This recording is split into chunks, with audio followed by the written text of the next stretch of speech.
हर वो चीज़ जो जब तक प्रमाणित ना हो तब तक उसको मिथ्या कहा जा सकता है, पर पुष्पक विमान को मिथ्या ना कहने के मेरे पास 2 कारण हैं। तो जंगलों में कई बार एक बहुत 7-8 फीट का एक व्यक्ति मिलता है जिसके माथे से खून और पस बहता रहता है। वो मदद मांगता है, लोग उसकी मदद करने की कोशिश करते हैं। कुछ ऐसे मंदिर हैं जहाँ सुबह सूर्योदय के पहले में पूजा हो चुकी होती है और माना जाता है कि अश्वत्थामा हर दिन सवेरे आके वहाँ पूजा करके जाते हैं। तो अगर द्वारका नगरी है तो कृष्ण थे, अगर कृष्ण थे तो महाभारत हुई है, अगर राम सेतु राम के लंका पहुंचने की कहानी है तो रामायण हुई है।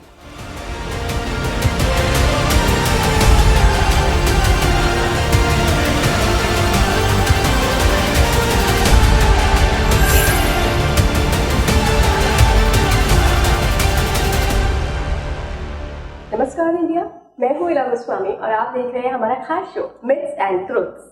तो इसका नाम मिथ्स एंड ट्रुथ्स इसलिए है क्योंकि इस शो में हम एक्सपर्ट से पूछते हैं कुछ ऐसे मिथ्स जिनके पीछे छुपा होता है सच, तो वो सच आप तक पहुंचाना है, इसीलिए हम ये शो लेकर आए हैं। तो आज के एपिसोड में मेरे साथ है अक्षत गुप्ता। अक्षत को किसी इंट्रो का जरूरत नहीं है, लेकिन फिर भी दे देती हूँ अपने दर्शकों को, बता देती हूँ। मशहूर राइटर हैं, स्क्रीन प्ले भी लिखते हैं, फिल्म भी इनकी जल्द ही आने वाली है और माइथोलॉजी पर इनकी ना बड़ी अच्छी पकड़ है। तो आज की जो मिथ्स एंड ट्रूथ्स का राउंड रहेगा ना, ये माइथोलॉजी पे, स्पेशली जो इंडियन माइथोलॉजी है उस पर रहेगा। अक्षत, पहला जो मिथ है वो ये है कि जो हनुमान जी थे वो वानर के रूप में थे, मतलब लाइक उनका शरीर जो था वो वानर के रूप में था, सच है? देखिए, जब राम वनवास पे गए थे तो वो वन में गए थे, तो वन में वास करने वाले जो नर होते थे उनको वानर कहते थे। वन में रहने वाले नर, वो चेंज होते होते वानर हो गया। और अगर वो हनुमान अगर उस रूप में थे भी तो हमारे पूर्वज भी तो वही रहे ना। हम बंदरों से और वनमानुष से ही निकल के इंसान बने हैं, तो किसी भी हालत में, किसी भी मायने में आप देखें तो थे तो हमारे पूर्वज। तो उनकी आराधना करना और उनकी प्रार्थना करने में कोई दिक्कत नहीं। मतलब आप मानते हैं ऐसा, आपको लगता है ऐसा? जी बिल्कुल, क्यों नहीं थे। हाँ, शरीर उनका वानर रूपी था। हाँ, कुछ ट्रेट्स थे उनके, जैसे उनका चेहरा वानर जैसा था, उनकी शक्ति और उनकी फूर्ति वानर जैसी थी। दूसरा मिथ है अक्षत कि जो श्री राम के द्वारा बनाया गया राम सेतु था वो उनके काल में नहीं बना है, वो बहुत समय बाद और मैन मेड है। जी, मैन मेड है, ये सच है, मगर उनके काल में बना ये भी सच है, क्योंकि वानर के साथ बहुत सारे और सैनिक भी लगे थे उसमें, तो हाथ सबका लगा है। और ये इस काल में बना है, इस बात का ये प्रमाण है कि वो उसमें जो राम राम लिख के वो पत्थर डाल रहे थे, आज भी हमारे पास इस बात का जवाब नहीं है कि वो पत्थर पानी में तैर कैसे रहे। तो और ऐसा नहीं है कि वो राम सेतु सिर्फ वहीं तैर रहा है, उस पत्थर की वो शक्ति है कि वो कहीं भी ले जाया जाता है, वो तैरता ही है। तो ये किसी चमत्कार से कम नहीं है, और चमत्कार राम के वक्त में बहुत हुए।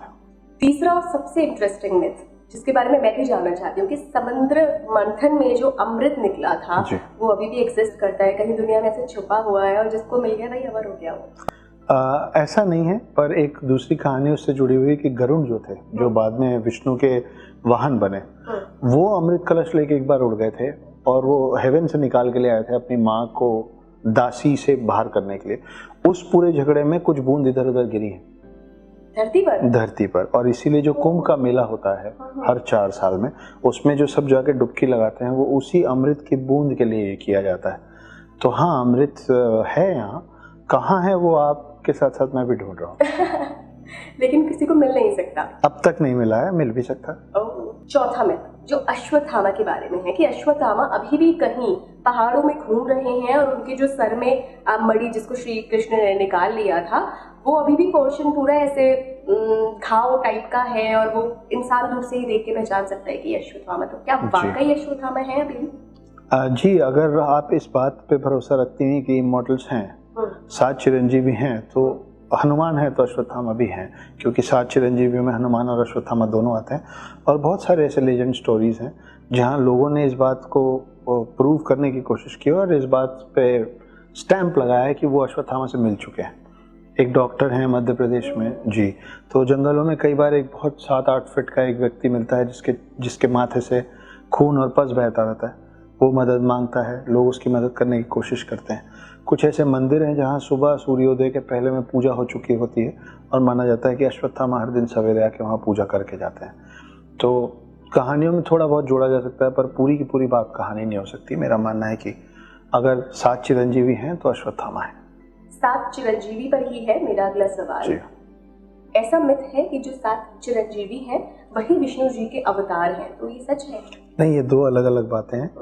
7 चिरंजीवी अलग हैं और दशावतार अलग हैं। लेकिन ये भी सत्य है कि इन 7 चिरंजीवियों में से ज़्यादातर जो चिरंजीवी हैं वो डायरेक्टली या इनडायरेक्टली किसी न किसी तरीके से विष्णु जी से जुड़े हुए हैं। कैसे?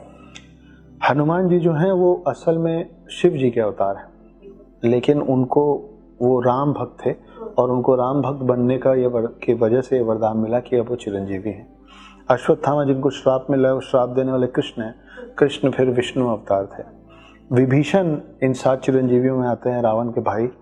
उनको इस बात का ये वरदान इसलिए मिला क्योंकि उन्होंने धर्म का साइड लिया, उन्होंने राम का साथ दिया अपने सगे भाई के खिलाफ और रावण को मारने में मदद की। राम फिर विष्णु अवतार हैं।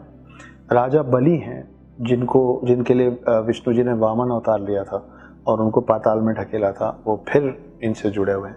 तो इस प्रकार से बहुत सारे अलग अलग जो चिरंजीवी हैं वो ज़्यादातर लोग डायरेक्टली या इनडायरेक्टली जिससे जुड़े हुए हैं वो विष्णु जी। लेकिन दशावतार में नहीं। दशावतार 9 आ चुके हैं, 1 आएंगे, वो बिल्कुल अलग कहानी है। अगला मिथ है कि रामायण और महाभारत की जो कहानी है मिथ्या है, कुछ भी ऐसा घटित नहीं हुआ।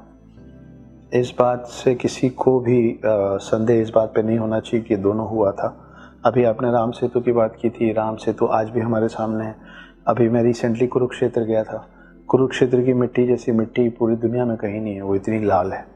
और हमारे पास बहुत सारी ऐसी कहानियाँ हैं जो ये बार बार अलग अलग तरीके से प्रमाणित करती हैं कि रामायण और महाभारत हुआ था। सब छोड़ दीजिए, द्वारका, सबमर्ज द्वारका तो मिली है ना गुजरात के कोने में। तो अगर किसी ने आज से हजारों साल पहले लिखा था कि द्वारका नगरी थी और शुरुआत में लोगों ने बोला कि थी तो कहाँ गई, तो अब हमारे पास प्रमाण है कि कहाँ गई, समुद्र तल में गई। तो अगर द्वारका नगरी है तो कृष्ण थे, अगर कृष्ण थे तो महाभारत हुई है। अगर राम सेतु, राम के लंका पहुंचने की कहानी है तो रामायण हुई है। अगला में कि केवल संकल्प शक्ति से जो अस्त्र और शस्त्र होते थे पौराणिक कालों में वो चलाए जाते, तो क्या वाकई संकल्प शक्ति से कोई अस्त्र और शस्त्र चलाए जा सकते थे? जी बिल्कुल, संकल्प शक्ति से सब इसलिए हो सकता था पहले क्योंकि उस समय के लोग हमसे बहुत ज़्यादा शक्तिशाली थे। अगर आज से 1000 साल या 2000 साल पहले आप ये बोलते कि एक उंगली हिलाएंगे, सिर्फ एक उंगली, और सामने वाला मर जाएगा, तो लोगों को लगता कि क्या बोल रहा है। आज आपको सिर्फ एक ट्रिगर दबाना पड़ता है और गोली चलती है और सामने वाला खत्म हो जाता है। तो सिर्फ एक उंगली चला के जो हो सकता है वो संकल्प शक्ति से भी हो सकता है। आज हम लोग बिना वायर के फ़ोन पे बात करते हैं, वायरलेस और मोबाइल है। कल को जब हम एक जगह से दूसरी जगह अपने आप को ट्रांसपोर्ट कर पाएंगे तो वो भी सच होगा। तो जब वो कल्पना शक्ति से हो सकता है और ये कल्पना शक्ति से हो सकता है तो वो कल्पना शक्ति से जरूर होता होगा पहले। अगला मिथ और आखिरी मिथ कि पुष्पक विमान जिसका वर्णन हम रामायण में देखते हैं वो सिर्फ एक मिथ्या है, ऐसा कुछ भी कभी नहीं था। हर वो चीज जो जब तक प्रमाणित ना हो तब तक उसको मिथ्या कहा जा सकता है।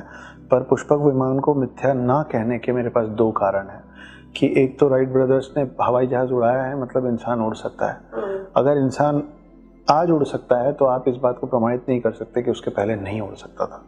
दूसरा, हमारा एक पूरा वेद पुराण है जिसका नाम है विमान पुराण, जिसमें ये लिखा हुआ है कि विमान कैसे बनता था, उसमें बैठने की जगह कहाँ होती थी, उसमें मशीन्स कहाँ लगते थे, उसका फ्यूल होता था मर्क्यूरी, जिसको हम पारा कहते हैं हिंदी में।